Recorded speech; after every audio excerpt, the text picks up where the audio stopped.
عالسلامة، مرحبا بكم. وصفتنا اليوم شربة باللحم العلوش وباتيه بالتن جاني هشيش يعمل الكيف.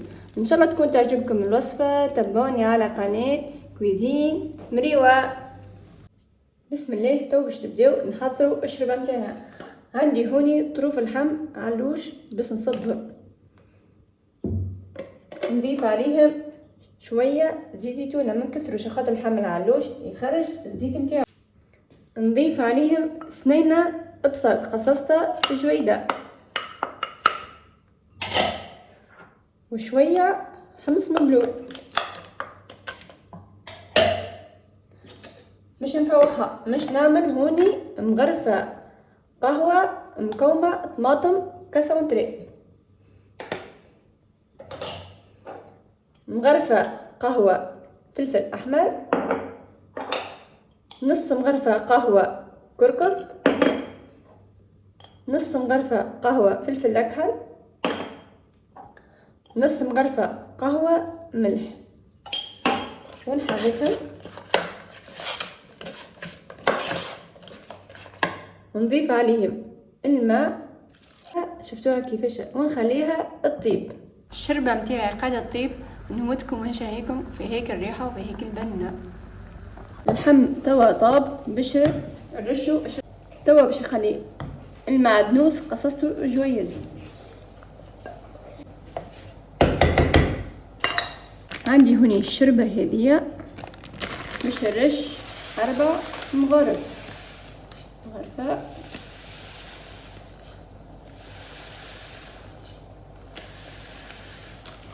ونخليها تطيب.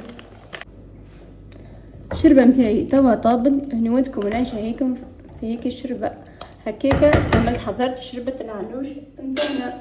توا باش نتعدى مرحلة تحضير الباتيه متاعنا. عندي هوني بات فيوتي، عندي هوني بطاطا قليتها مربعات صغيرات، صمت 4 كعبات عظم قطعتهم مربعات صغيرات، عندي هوني فلفل اكحل ملح كركم هروس تون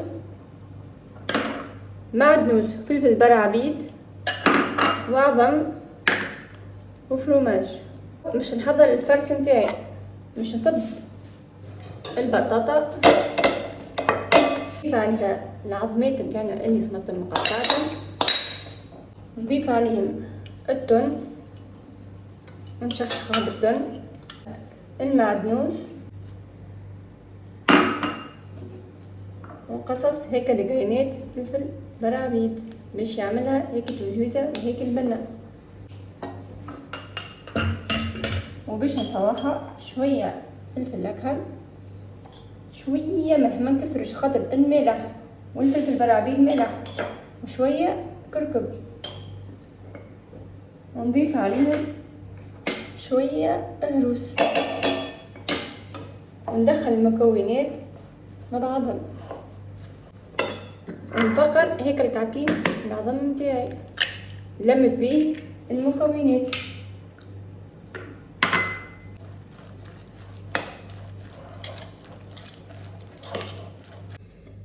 الفرس متاعي تو كملت حركته، نودكم ونشهيكم في هيك البنة. تو باش نحل البات فيوتي متاعي، نحلها بالخلقة. بعد ما حليت البات متاعي باش نقسمها على 2. عندي هنا اباري مش تخرجوا لي مثلثات. نحط الوحدة الأولى على الاباري متاعي ونخلي فوق منها الحشو متاعنا،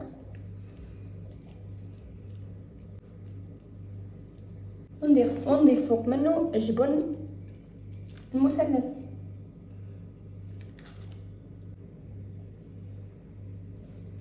خلي فوق منهم الطبقة الأخرى اللي حضرتها ونسكر عليها حتى لين تطيب.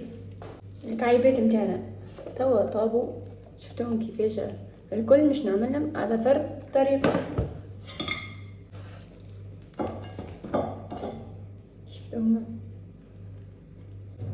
توا كملت حضرت كعبية الباتيه بالتن، نودكم ولا نشهيكم.